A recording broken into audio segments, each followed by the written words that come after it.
ಎಳುಕೊಳ್ಳದ ಎಲ್ಲಮ್ಮ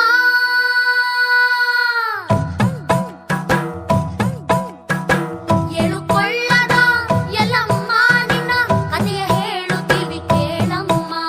ಮಕ್ಕಳು ನಾವು ಮಕ್ಕಳು ನಾವು ಮಕ್ಕಳು ನಾವು ನಿನ್ನ ಒಕ್ಕಲು ನಾವು. ಎಳುಕೊಳ್ಳದ ಎಲ್ಲಮ್ಮ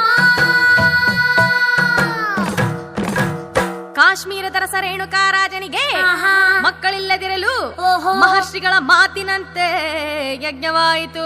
ಹೌದ್ರಿ. ಆಗ ಅಗ್ನಿಗರ್ಭದಿಂದ ಓಹೋ ಕಮಲದ ಪುಷ್ಪವೊಂದರಳಿ ಅರಳಿ ಜಗವೆಲ್ಲ ಬೆರಗಾಯಿತು.